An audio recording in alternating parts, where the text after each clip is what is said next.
après la résurrection de notre Seigneur Jésus-Christ, il est d'abord apparu à Marie de Magdala, puis l'apôtre Pierre, et après cela, ceux qui allaient vers Emmaüs, deux frères. Dans la description de l'apparition aux deux frères allant vers Emmaüs, au cours de cette apparition, cette crite de manière terrestre vivante et détaille. Ce moment tel, ces deux frères allaient vers Emmaüs. Ce moment, les deux frères parlaient tout en marchant de la mort du Seigneur Christ. Puis ils ont aussi entendu dire qu'il était ressuscité, mais ils ne pouvaient pas le trouver. Ne trouvant pas le Seigneur ressuscité, mais ils ont entendu les femmes dire que les femmes avaient vu des anges et qu'il était ressuscité. Alors qu'ils étaient tous les deux ensemble, en train de discuter continuellement de cela, marchant et discutant, le Seigneur Jésus-Christ approche et marche avec eux. Mais comme leurs yeux étaient hanches, ils ne pouvaient pas reconnaître que celui qui marchait avec eux était le Seigneur. Le Seigneur leur a demandé « De quoi parlez-vous en marchant ?» Quel est le sujet de votre discussion? L'un d'eux a dit « Es-tu le seul étranger qui ne sache pas ce qui cesse pas ces jours-ci? Jérusalem. Quoi donc? Ils lui dirent « Ce qui est arrive Jésus de Nazareth. Jésus de Nazareth, qui était un prophète puissant en œuvre et en parole. Nous esprions que ce serait lui le Christ, enfin le Fils de Dieu. Mais nos principaux sacrificateurs et nos magistrats l'ont livré Pilate et l'ont fait crucifier. Et voici DJ le troisième jour que ces choses se sont passées. Ce matin, quelques-uns d'entre nous sont allés au sépulcre et ils n'ont pas trouvé son corps. Car nous avons entendu dire qu'il est vivant. Des anges ont dit qu'il est vivant. Mais nous ne savons pas si c'est vrai. Alors le Seigneur Jésus-Christ, ce moment précis, leur dit ô hommes sans intelligence, et dont le cœur est lent croire tout ce qu'ont dit les prophètes, pourquoi tardez-vous croire? Ne fallait-il pas que le Christ souffre ces choses, et puis ressuscite d'entre les morts? Ce moment, le Seigneur leur dit le Christ ne devait-il pas être mis mort avant de ressusciter? Pensiez-vous par hasard que le Christ n'avait pas être mis mort, et qu'il vivrait éternellement? Non.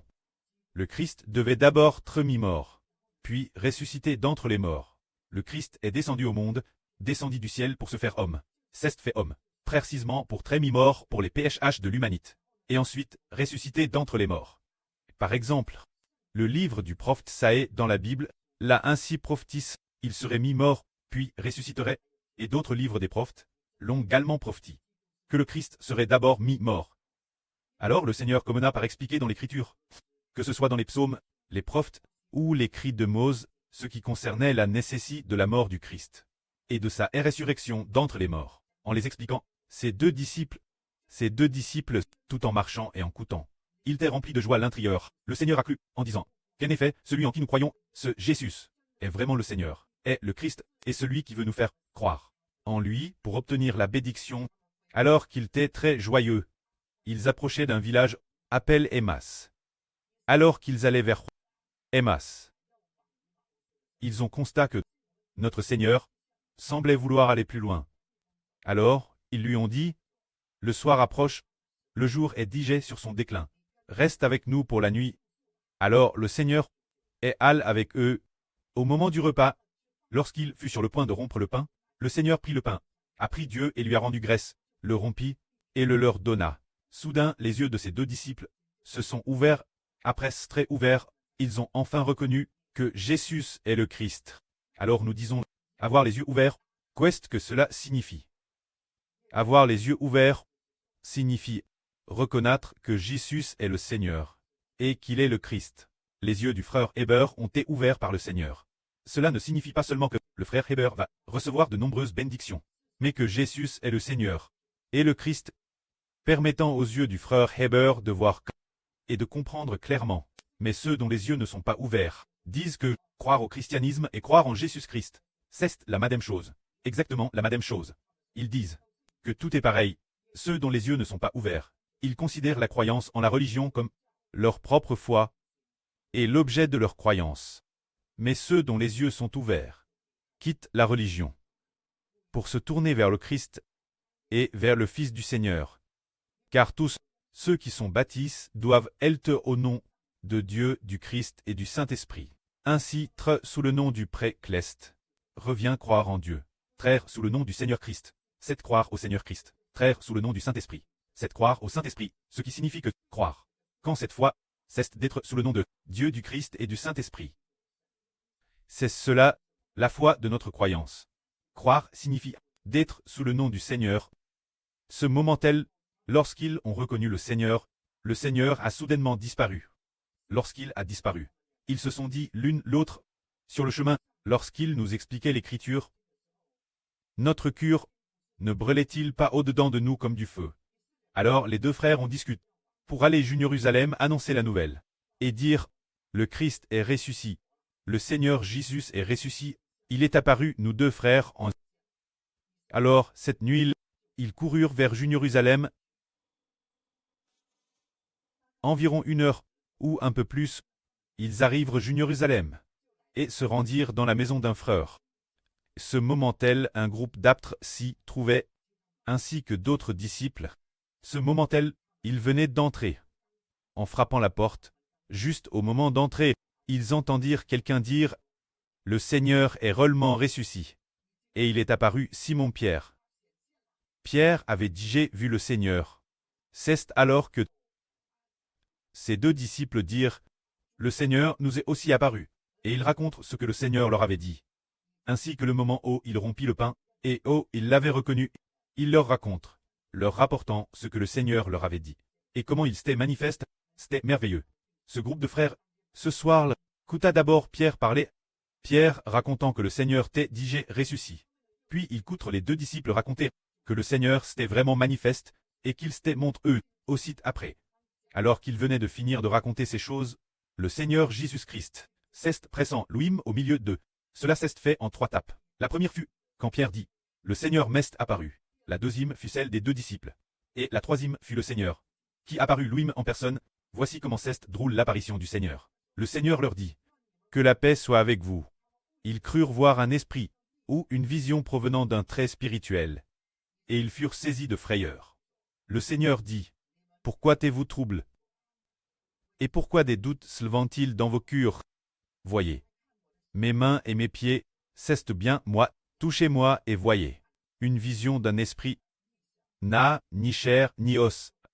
Mais comme vous le voyez, je n'ai. Alors ils avancrent leurs mains pour toucher le corps du Seigneur Jésus-Christ. Et toucher son c'était. Ce moment-tel, ils crurent que Jésus était ressuscité.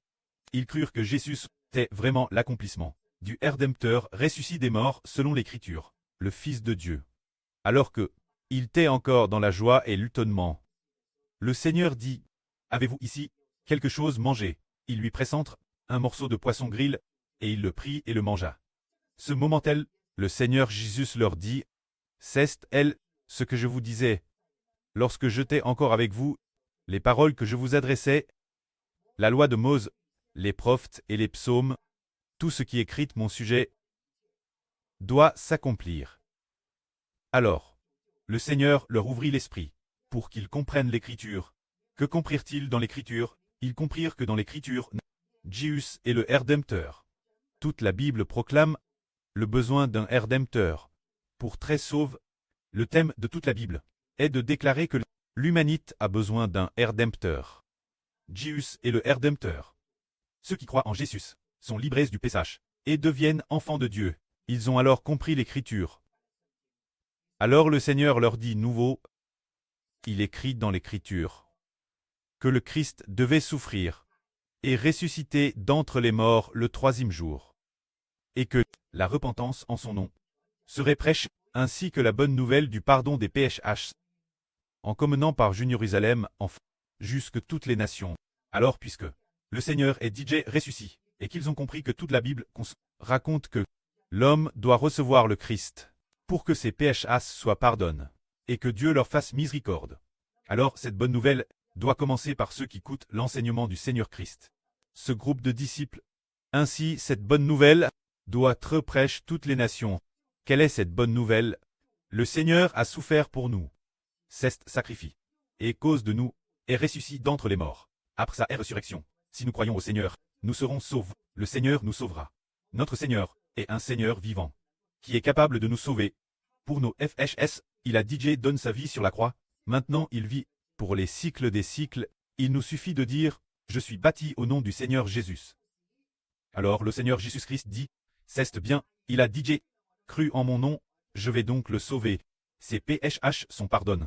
Ses PHS, je les ai DJ pour lui, et je vais le sauver, pour qu'il ne soit plus pig par le pchash, libré des griffes de Satan, pour que son esprit soit sous mon nom. C'est ainsi, c'est cela l'évangile du Christ, qui apporte le pardon des PHS. Et, ce qui est merveilleux, donne aussi la vie éternelle, et permet de recevoir l'Esprit du Seigneur Christ.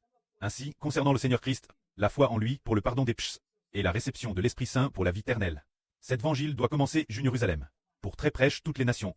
Maintenant cet évangile doit commencer en Chine, pour se propager jusqu'en Jude.